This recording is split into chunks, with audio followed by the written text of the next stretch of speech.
Hello, everyone. My name is Claire Patton, and today I'm interviewing Sean Thomas for the Discovering Digital Humanities with the Oklahoma State University Library project. Today, we're going to be talking about his Mapping Greenwood project. How are you, Mr. Thomas? I'm doing fine. How are you? I'm doing well. Why don't you tell us a little bit about your project? Well, Craig Freeman approached me a little over a year ago about doing a project to map Greenwood, and I had already had a similar idea. So we just kind of combined forces, and we came up with this idea to map all of the original property ownership plats for historic Greenwood, dating back to its inception, and then record all or transfer all of the property ownership information as the property has changed hands over time into an Excel sheet that I could associate with those plats on in ArcMap, and we would be able to pull up or sort or filter and find at any given time who owned which plat and where in Greenwood, so we can see what the property ownership looked like and what it looks like now versus what it used to look like, because it has changed hands numerous times throughout. Each property changed hands numerous times throughout its existence, and currently a good portion of Deep Greenwood is owned by the city or the state for through eminent domain for interstate projects. Oklahoma State University Tulsa is there. The ballpark where the drillers play is there. Elgin Park. In fact, after the massacre, the Black residents of Greenwood rebuilt, and so that was another thing we wanted to look at. Craig and I was the rebuilding of Greenwood, and how they were able to rise up from the ashes of the massacre and thrive again until eminent domain ultimately took it over in the Deep Greenwood section. And so we came together on that idea, and then I just set to work about mapping it. Very cool. And for anyone who might be listening from outside of Oklahoma, he's talking about the 1921 Tulsa Race Massacre. So this is all in Tulsa, Oklahoma, and there's a lot of cultural heritage there that you can go and see today if you're curious. Thank you. I did neglect to mention that. I worked off the assumption that everyone knows what the Tulsa Race, Yeah. which is a foolish assumption considering that I was born and raised here, and I wasn't taught about the Tulsa Race Massacre in high school. It was not part of the curriculum. In fact, it had been kept quiet for over 70 years before people really started talking about it as we got closer to the turn of the millennium. And that's actually about the first time I heard about it was sometime in the late 90s. Yeah, as the centennial anniversary of it approaches at the end of this month on May 31st, there has been a lot of buzz about it in the last couple of years. They've even made a television show, HBO's The Watchmen, centered on it, and so it's gotten a lot more press lately, which is good to get the information out there, get the awareness out there. Yeah. And that's another thing that we're trying to do with this project. And actually, ultimately, Craig and I have decided that we wanted to turn this map that I've created, into an app, so that if someone were to download the app and then walk around Greenwood, they could look at a specific location and say, "Oh, my ancestor owned this at this time," or whatever. Yeah, that's super cool. Yeah, there have been some historical locations that were lost due to the eminent domain thing, which is also important. The Dreamland Theater was a central part of the Greenwood community back at the time.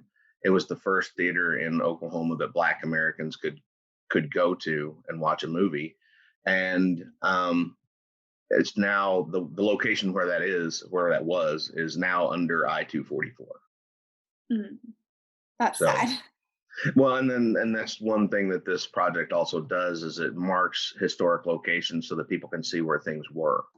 So this is just one part of it. These are called Sanborn fire insurance maps. They're available at the Library of Congress.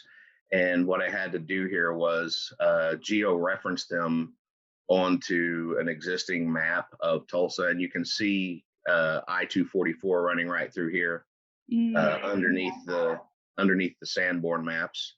And then there's where the Dreamland Theater was. And as you zoom out, you can kind of see.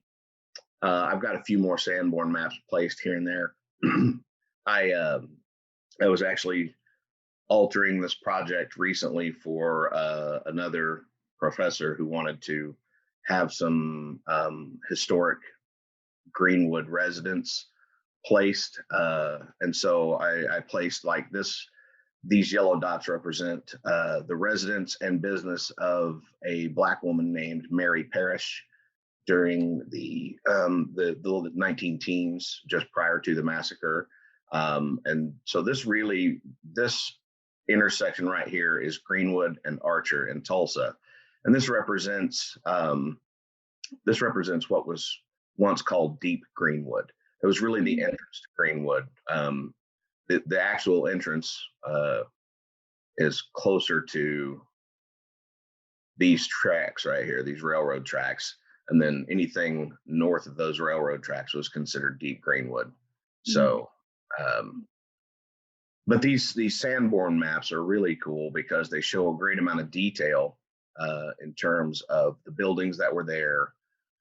These Sanborn maps here date to 1920, so they've got they've got the details just prior to the massacre, and you can see the Dreamland Theater. If I zoomed in a little further, we could even see that it says Motion Picture Theater. Oh wow!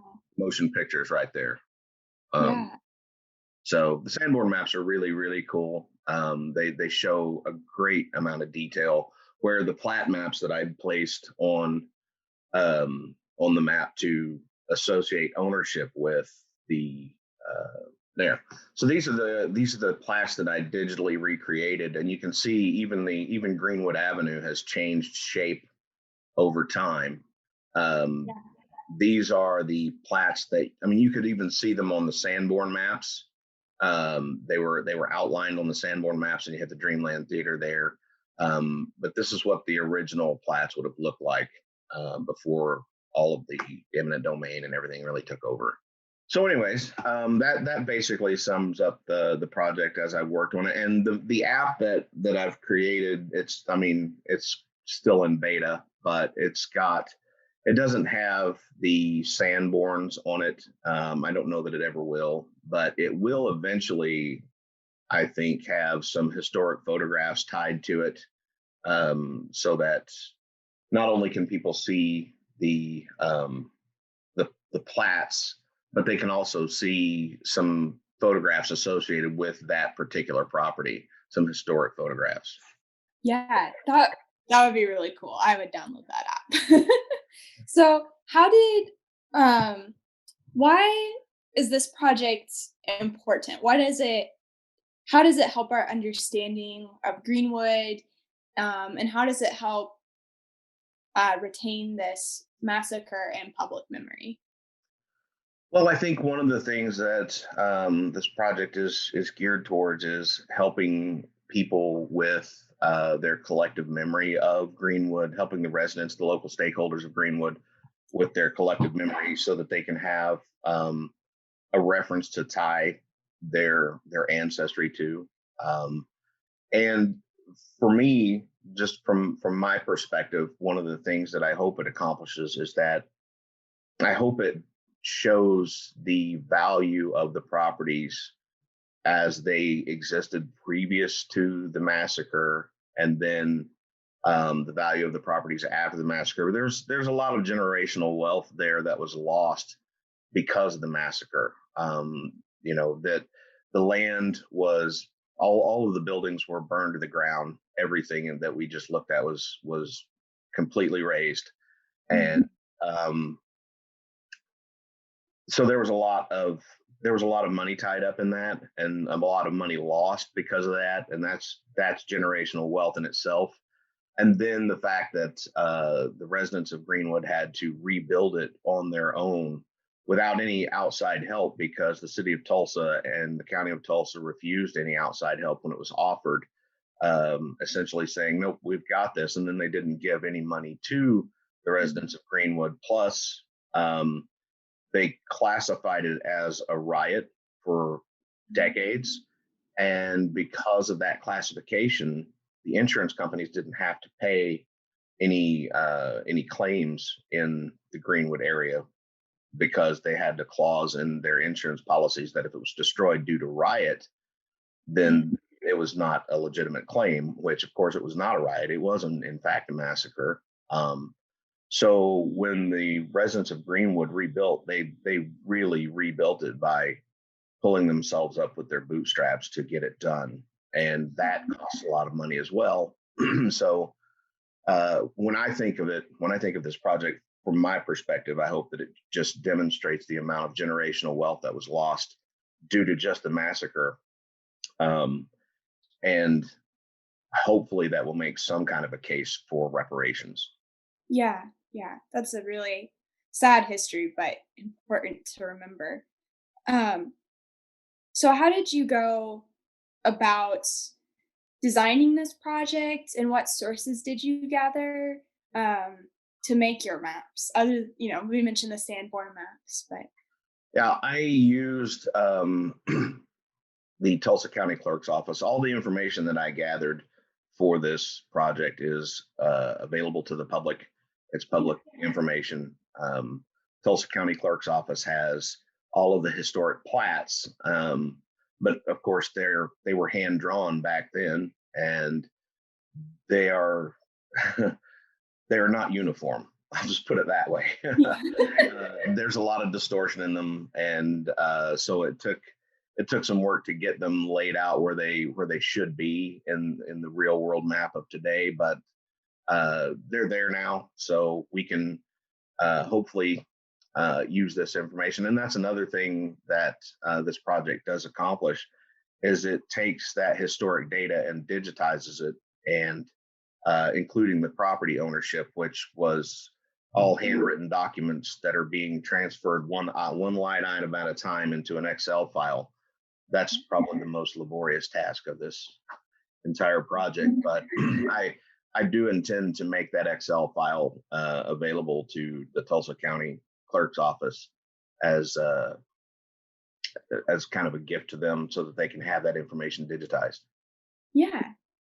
What are some books or articles that you would recommend for people who don't know much about the Tulsa Race Massacre or would like to go more in depth about it? For me, out of all the books that I've read on the massacre, I think probably the easiest one to read, the one that I would recommend to just anybody wanting to learn more, is called Riot and Remembrance.